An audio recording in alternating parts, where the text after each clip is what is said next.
Okay, so we got our corner posts on and we put our J-trim along the gable end of our house. So now just wanted to quickly demonstrate how to put J-trim around a door or a window. If you remember, our window had J-trim that came with it from the manufacturer. So I just wanted to show you how to put it on a door. Here we have our door that we installed. It's just a 3-foot exterior door. It has our brick mold already installed. If you have an exterior door that doesn't have trim, you would want to go ahead and put your trim on before this J-trim step. But since our trim's already in place, we can go ahead and install the J-trim. So first thing that we want to do before we actually install the J-trim is think about the top of our door. We have a flat surface up here, and if any water was to get up there, it could sit on the top of that ledge. So we want to put something up there that's called drip cap, and basically what this is going to do is going to sit on the top of the door up there, and then if any water sits on that top of the ledge and tries to go back, there's this flashing there that won't allow it to go up, and it'll eventually be able to dry or run out. So we want to make sure we install this drip cap up there.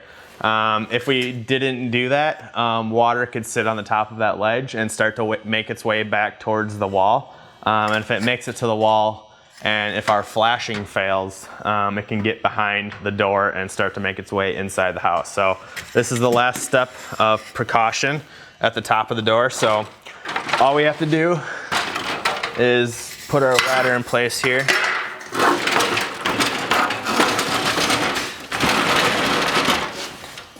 Alright.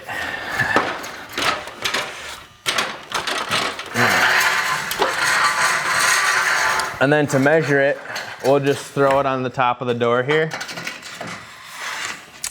And we want it to overhang about a 1/2 inch on both sides, because we're actually going to bend it over. So I'm just going to make a mark here about a 1/2 inch, doesn't have to be accurate. And then go ahead and cut it with my snips.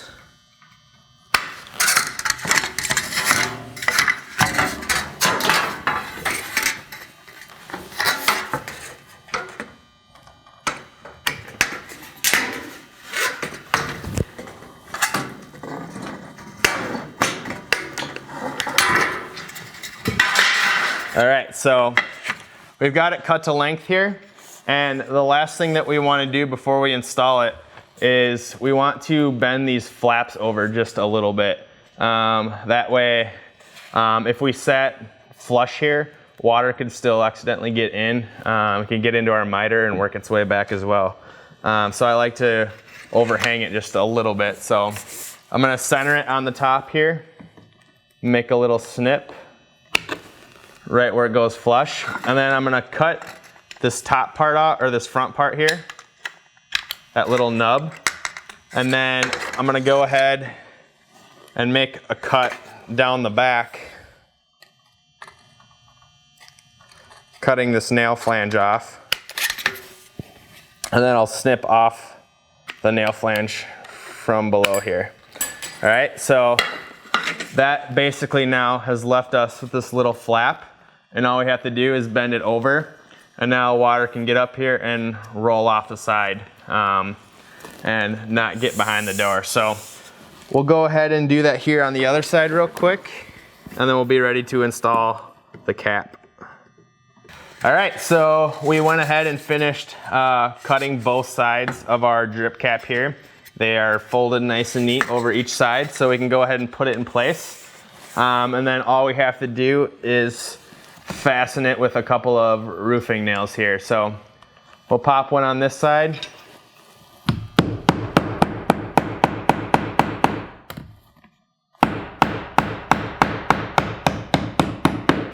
And then we'll pop one on this other side. Just one important thing, you just want to make sure that it's pressed down to the door.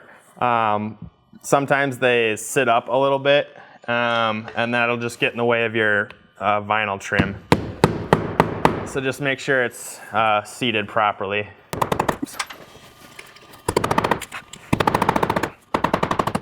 All right, 2 nails is all it's gonna take on this door. If it's a 6-foot door, 3 nails will be perfect. We're just trying to keep it in place, so don't need too many nails. So after our drip cap is in place here, we can start the process of doing the J-trim. And the biggest thing to keep in mind when doing J-trim on a door or a window is to work from the bottom on up. So the biggest or the main reason for that is basically we're going to install this J-trim, then we're going to install our corner sides, or sorry, our side pieces. Our side pieces are going to overlap our bottom piece, and then once we get our side pieces in place, our top piece is going to overlap our side piece. That way, if it does rain, everything overlaps going down, and the rain just kind of goes to the ground. It doesn't get behind our pieces. One thing to kind of mention, there are some times where you just don't do any J-trim around a door. That's typically when there's a deck. If we were to be doing a deck or a front porch off the side or off the front of this house, your ledger board would be put in place at this point. And a lot of times they'll just run some coil stock underneath here to finish off underneath the door here, because then there's usually only like an inch or two. That doesn't usually pay to put any vinyl siding under there. So if there is going to be a front deck or a front porch or a set of stairs coming up into this doorway, you want to make sure that that ledger board is in place, so you can know where to start with your side pieces for your J-trim. But in this case, we're just going to have probably some like landscape blocks in front of here for a step. So we're going to go ahead and side underneath this door. So what we do to get started is every piece that we cut around a door or a window, you basically just want to cut it long. So a good idea is to know the thickness of your J-trim. This one is exactly 1 inch. So basically this will make a little bit more sense after we get a few pieces on. But you want to overhang your piece at least 1 inch on both sides. And I go ahead and do just a little bit more. So I'm just going to eyeball this, and I'll go about 1.25 inches. And then I'm going to cut this piece to length real quick.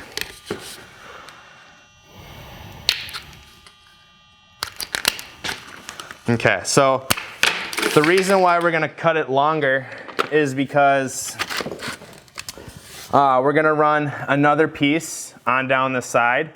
It's going to overlap this piece, and we're going to make a mitre on that overlapping piece. And you need some surface area behind it to be able to basically make it look like we 45'd both of these pieces. If you didn't have anything behind here and you made that cut, basically it would look like there's a hole in there and it wouldn't look very well. So you kind of do a little bit of trickery and just leave that surface area behind there, and then our next piece will make that mitre and it'll look really nice and finished. So to be able to do that though, with this side piece coming down here, we're going to have siding butting up in behind this piece of J-trim here. So we have this piece, this little square piece right here in the way, and we're going to have to cut that out. So what I do is I make sure that this piece is centered on our door opening here, and then I mark where the door trim edge is. Okay, and then you can take a speed square, and we'll just square this across with our speed square. And then what we have to do is take out this portion of vinyl here to be able to slide our siding in. So to do that, basically we just come in, and you can make a series of, I call them junk cuts, because you need to get rid of this junk to be able to make a nice clean cut.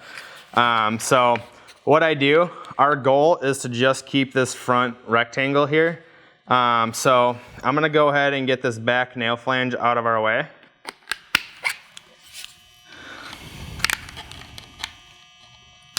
Okay, there's one piece out of our way. And then I'll get the back of this J trim out of our way. Okay, I'll get this back piece out of the way here. But then what I want to do here is make a nice clean cut on this last part.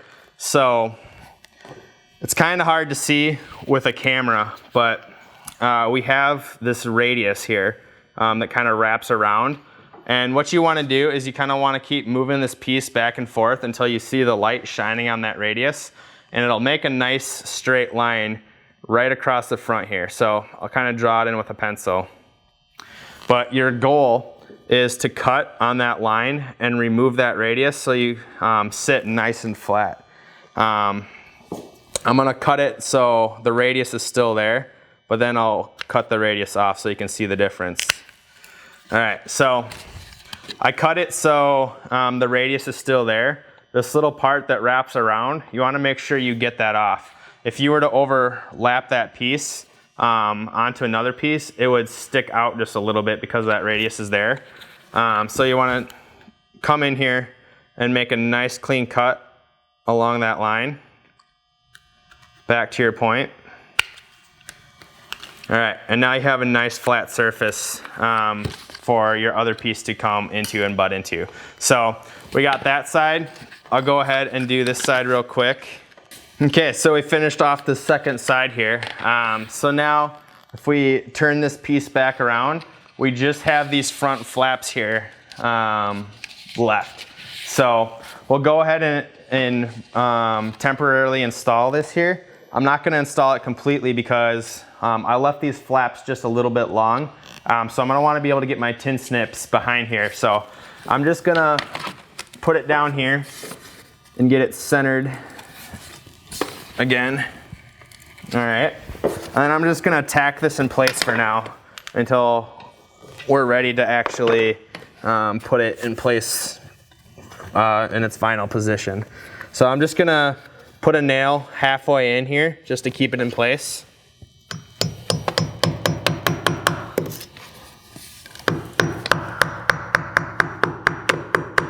Okay, and then I'll do one on the other side here. And then we'll start working on our side pieces.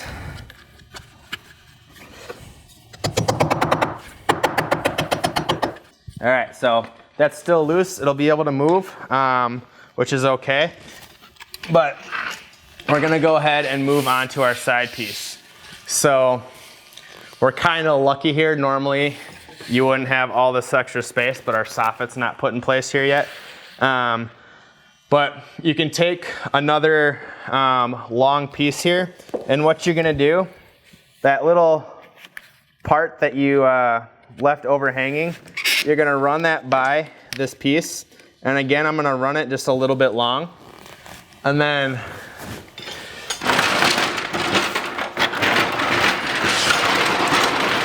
grab my ladder here and come back up to the top. And again, that 1.25 inch, I'm gonna eyeball and run this side piece long. So we'll come down here and cut this to length.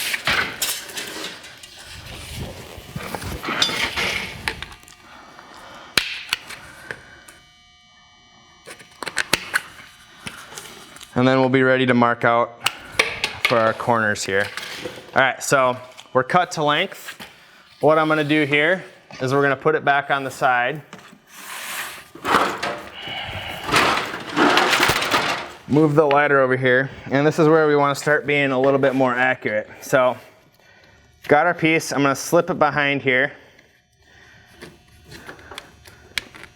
I'm gonna still let it run just a little bit long, but I'm gonna mark where this piece overlaps this piece here. Then I'm gonna hold this tight and come up to the top again, making sure it doesn't move up and down. And then I'm gonna measure or mark on the back here, right along the top of this drip cap on the back. and then we'll come on down. All right, so let's focus on the top here. So we're gonna do the same exact thing that we basically did on the bottom with this top. We're gonna cut out this area here and the back area here. And we're just gonna leave this front angle. So I'm gonna go ahead and do that real quick.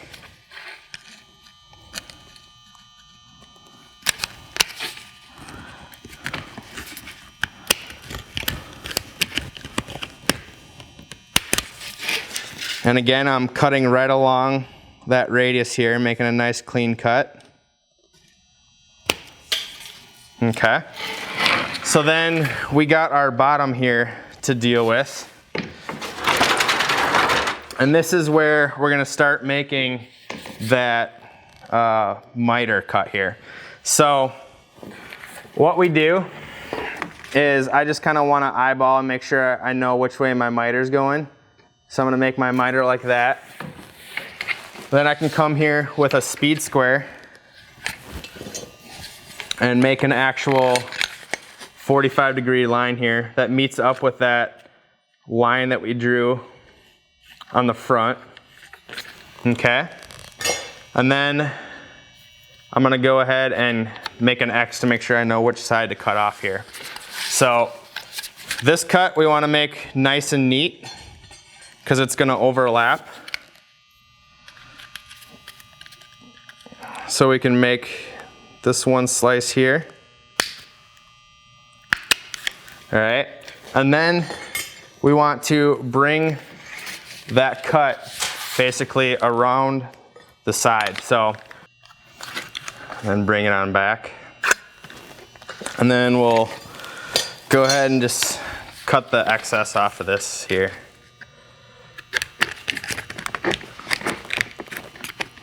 All right, so essentially now that's left us with a mitre that's overhanging.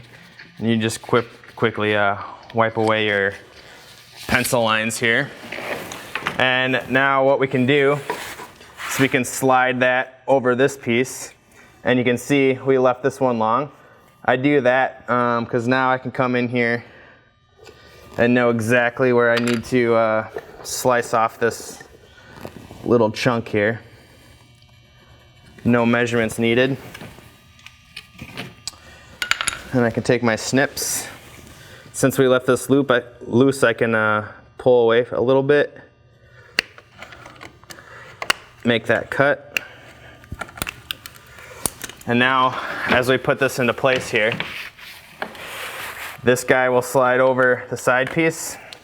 And now we have a nice mitre. So once we nail that into place now, that'll look really nice. But we still have to take care of the top here. We know we look fairly decent there. So we're just gonna look, and we're still on our mark up here. So since we're looking decent, I can come here now and pop a nail right at the top.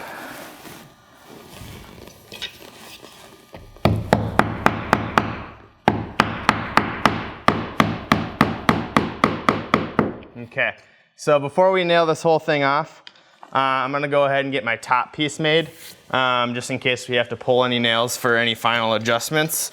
So I'm gonna leave that one sit. Gonna bring my ladder back a little bit and grab my last chunk of J-trim here. And now, basically what we're gonna do is we're gonna go from outside to outside. And our top piece here is gonna overlap our side pieces with another mitre. So you can see I left these long. So all I have to do now is put this into place behind our flaps that we made, and I'm gonna leave them just a little bit long. And what I'm gonna do is grab my pencil and just make a mark at each part where the corner intersects here. So I have a corner over here, and then have this corner right here. Okay, so now this cut's gonna be just a little bit more complex than the other ones. we're going to make that miter, and I'm just gonna draw which way my miters go so I don't get confused. And then we're gonna cut some excess material away, but this time I'm not gonna cut out this flap because I'm gonna make a little flap here that bends down. That's gonna bend over, over our side piece, and then we'll fold inside this part of the J-trim here.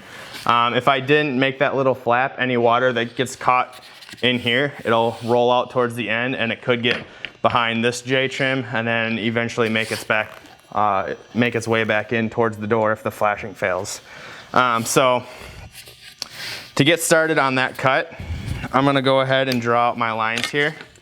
So I'm gonna draw out my nice miter here, which is gonna intersect in that corner. This is all gonna be waste over here.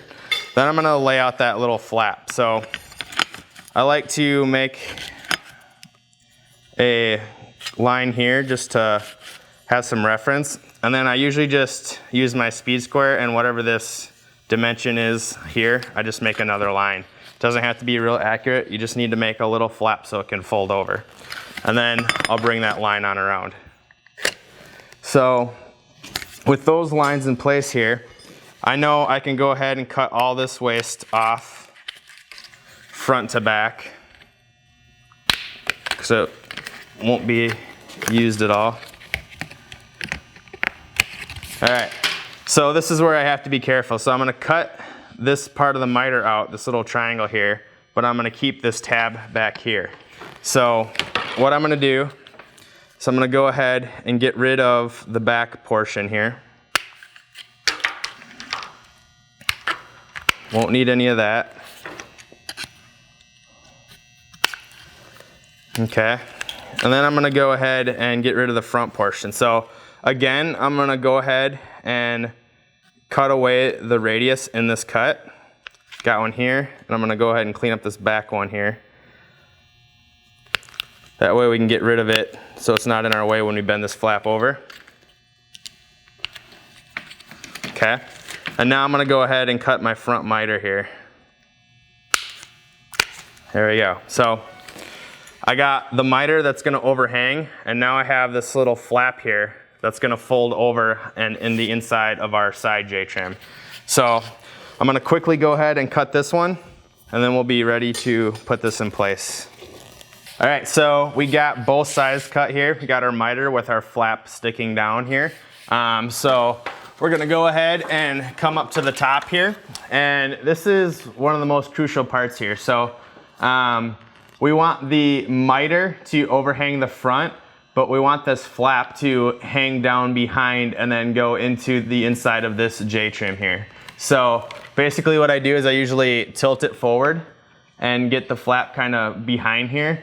Then I tilt that flap into the J-trim and then I push it down. So on the back side here, that flap is now on the inside of the J-trim, and then our miter is out front. So I'm gonna go ahead and do the same thing on this side and then push it down. So now again, you can see we left this, this side piece running long. Again, now I can just take a pencil here and mark its exact length. I'll go ahead and do that on this side. And then we can go ahead and cut them to exact length without having to measure anything. So I'll take this top piece off real quick and make a few quick snips.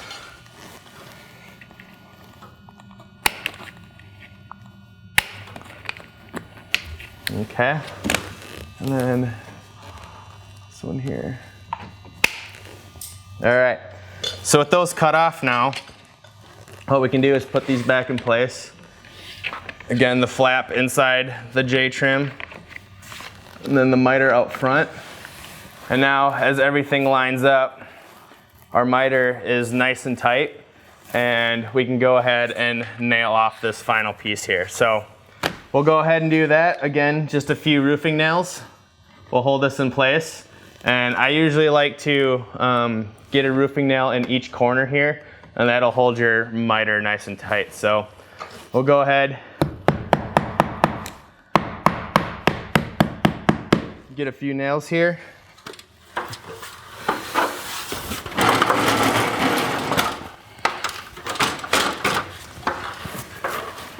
and then nail off the miter here. So we got a good nail on the side already. Just make sure these are, the miter's tight.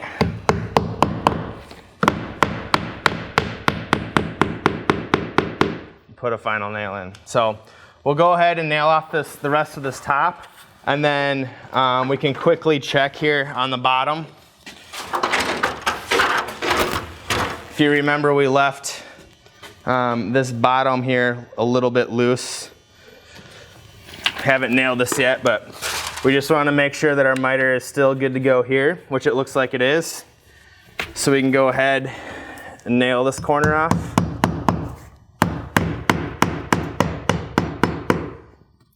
And then we can finish nailing off our bottom if everything looks good.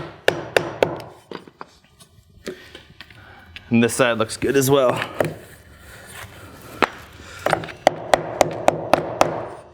All right, so in this J-trim then again, one nail every 16 inches, and we'll go ahead and finish nailing off every side, top and bottom here. And then that would be a fully trimmed out door for vinyl siding.